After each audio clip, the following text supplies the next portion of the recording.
Ben Dünya Kurultayı'nınki Milli Kengeşi'ninki birincisi, ikincisiga maqatim, üçüncüsü qatnashyapman. Dastlabda biz bu Milli Kengeşni açgan vaqtlarimizda dastlabkilari nihoyat yaxshi bo'ldi deb o'ylayman, lekin bugünkidek bundaq mukammal ko'p mehmonlarning kelib qatnashi bu vaziyatning jiddiy vaqtida bu qatimqisi nihoyat bizga foydasi nihoyat ko'p bo'ladi deb o'ylayman.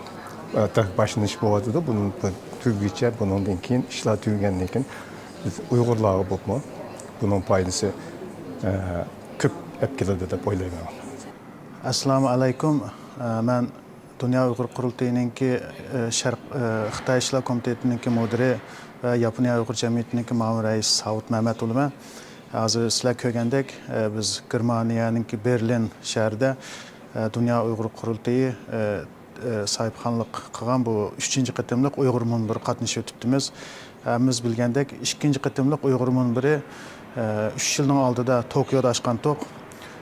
Tokiodagi munbirdan keyin 3 yil yana Berlinda ko'rishib o'tibdik. 3 yilning oldida Tokioda Uyg'ur munbiri ochgan vaqtlarda Uyg'ur davosi nihoyatda yuqori bir pallada mengayotgan, davlatlarda qarorlar chiqargan, kun tartibda kuchli Uyg'ur davosi kun tartibda turayotgan vaqtlarda u. Undan keyin xalqaro vaziyat nurg'un yangi o'zgarishlar olib ketdi. Masalan, Ukraina urushlari va hozirgi Gaza, Iran urushlari degandek yangi masalalar chiqyapti. Uyg'ur davosi borgan sari xalqaro jamiyatninki nazaridan unutib qilinayotgan bir ahvol bor. Ammo vatan ichidagi zulmlar tugidimi desak, tugini yo'q. Hammamiz bilgandek 3-oyning oxiri Xitoyninki ichki yig'inda Millatlar Ittifoqini ilgari surish qonuni ma'qullandi.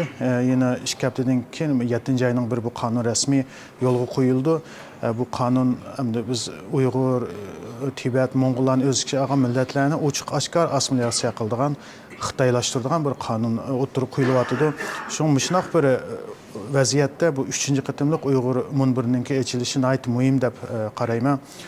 Nurg'un davlatlardan vakillar keldi va Yevropa, Tayvan, Amerika diplomatlar bu yig'inda qatnashyapti. Shunaq Uyg'ur masalasiga ko'ngil bildigan, qiziqadigan mutaxassislar, siyosiyonlar bir yerga yig'ilib bir qatim bu Uyg'ur masalasini yana bir qatim nazardan ko'chirish, bundan keyin qanday qadamlarni, strategiyalarni tuzish menimcha nihoyat muhim. Shunaq muhim bir vaqtda, paytda ochilgan bir yig'in bo'ldi. Shuning ishonamanki, bu yig'in nihoyat bizning da'vo uchun muhim bir strategiyalarni tuzib chiqa oladi deb o'ylayman. Assalomu alaykum. Men Xayrullo Efendigil, Turkiyadan qatnashyapman. Bugun Berlinda Dünya Uyg'ur Qurultayı'nınki 3-chi navbatlik Dünya Uyg'ur Qurultayı munbiri qatnashyapmiz. Uzun yillardan buyon bu Uyg'ur masalasi dunyoning kun tartibiga chiqib ketgandi.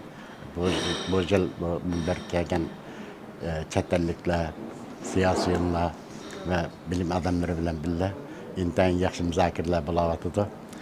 Men Dünya Uyg'ur Qurultayı'nınki spor tarbiya bölümünde müdür muavini vazifesi o'tayapman.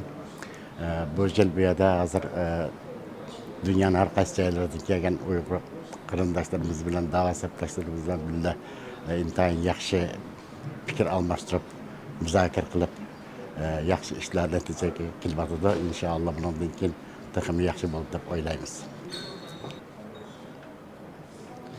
Ben Asqar Qasimi, ben Qırğızstanlıq boluman, Qırğızstanlıq Uyghur İttifaq Cemiyeti'nin raisi olma. Bugün biz Mişe'ye Berlin'e gelgen sebebimiz Uygurlarning navbatlik 3-chi munbirining faoliyatiga qatnashyapmiz. Bu biz uchun nihoyat muhim narsa.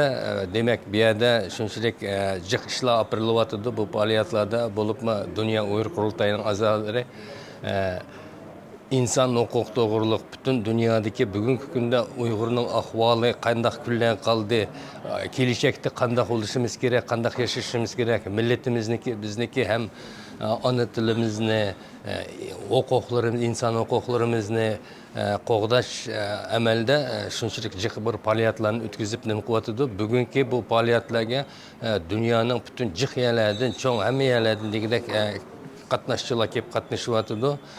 Demokratlik davlatning a'zolari, parlamentning a'zolari, senatning a'zolari, boshqa bir nimalarga kelib, shuna qatnashib, o'zini o'y fikrlarini deb, Uyg'urlarniki buning yog'i biz ahvolni ko'ryapmiz, bugungi Uyg'urlarniki dunyoda bo'layotgan ahvolni. Mundaq yo'l tutsanglar, inson huquqliqdan arilib qolmaysizlar degan gaplarni har qandaqlik qilib maslahatlashib, har qandaq o'y fikrlarini deb chiqaryapti. Shuningga men o'ylaymanki, bu faqat bir har qanday tashkilotlar bor bizda, hammasi ko'z qarashimiz bo'linadi ekan, ammo maqsadlik, ma'nisilik bir ish opog'idak faqat shu dunyo Uyg'ur qurultayining harakatidan shu bugun aniq ko'ryapmiz biz bu ishni. Demak, shundaq cho'ng bir faoliyatlarni o'tkazib, shundaq ishlarni olib borayotgandan keyin başka milletlerinin azalarıma, başka dünyadaki her kandak devletler, demokratik devletler sepsilip, Uygurların bugünkü gündeki ahvalı mışındaki dep kelip artış bu ne çoğun iş bu. Çünkü onun bahası mı çoğun buluş gerek de oylayayım. Bizim çoğun razılığına Kırgızistan Uygur Cemaatinin namıdan bolup mu Orta Asya'daki Uygurların, hemimizin Uygurlarınki namıdan çoğun razılığını bildirme. Şu Dünya Uygur Kurultayı'nın azalarına çoğun işlerini kıvatıdı. Allah razı olsun. Milletinin davası mı bu ibadatının biri. Çıkıp bugünkü günge kalgan ahvallarımız biz onlarga müştaq bizninki üstümüzde durup iyi olsa bizge ahvalımızı düşündürüp dünyaya köstüp kıldığan bolsa ahırkı mı yaxşı oldu dep oylayman. Çünkü yani bir kıtım çoğun rahmetimni bildirmen.